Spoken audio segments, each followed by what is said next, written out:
Right, this video is going to concern similar triangles. Remember, similar triangles are any two triangles where the angles are the same, but the side lengths are different. And thanks to Euclid's theorem, we have ratios we could set up in order to find the missing lengths. So, for this example specifically, given two similar right triangles, where C is the hypotenuse, find the unknown lengths. So, we don't just have similar triangles, we have similar right triangles, and this makes a difference. With right triangles, we do have a hypotenuse, and we know that C is our hypotenuse. So, looking at what we're given, we have A, B, and C prime. So we have these two are from one triangle, and this one's from a different one. So we can draw these and get an idea of what they look like.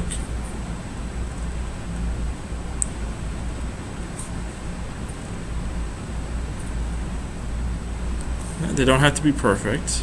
So here's our right angle. Here's a right angle. So remember, C is our hypotenuse, and we can let these be A and B. Doesn't matter which one. Same thing here, except this time they'll be prime. So A prime, B prime, C prime.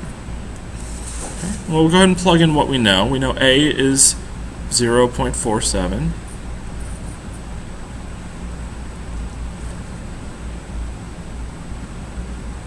B is 1.0, and C prime is 51.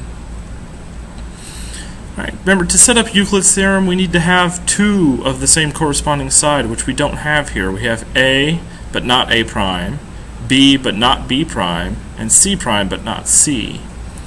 So, since this is a right triangle, and we have two sides, we can do Pythagorean theorem to figure out this missing side C. So, remember Pythagorean theorem, A squared plus B squared equals C squared. Right, we plug in what we know, 0.47 squared plus 1.0 squared equals C squared. This here we can now plug into the calculator to figure out what it is.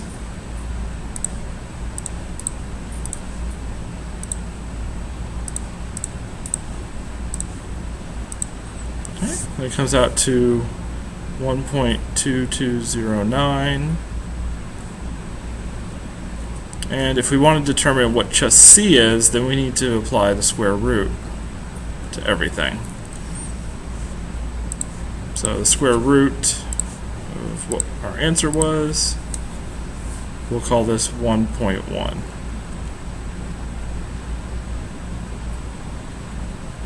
Okay, so now we have C.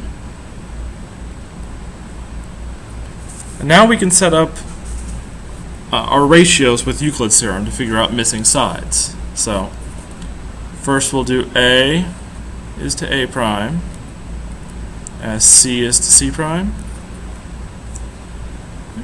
So what this gives us here is 0.47 over A prime equals 1.1 over 51. Okay? So from here we do cross multiplication. So 1.1 times A prime going this way will equal 0.47 times 51.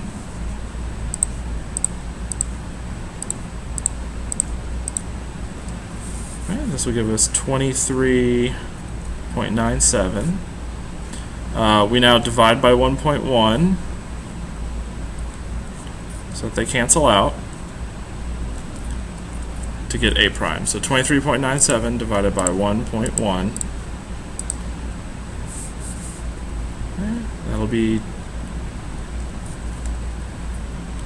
21.79. We'll go ahead and leave it there. Okay, so we've determined A prime.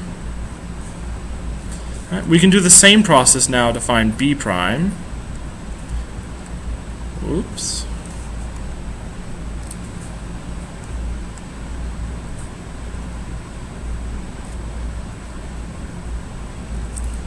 Sorry about that. Alright, so do the same thing here. B over B prime equals C over C prime.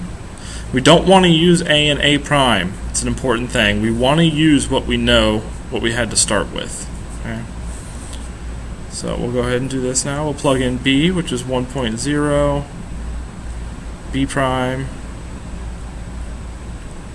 1.1 for C, and 51 for C prime. Now, when we go ahead and do cross multiplication this time, notice that 1 times 51 is just 51. 1.1 times B prime will be 1.1 B prime. Again, we'll divide by 1.1 so they cancel out.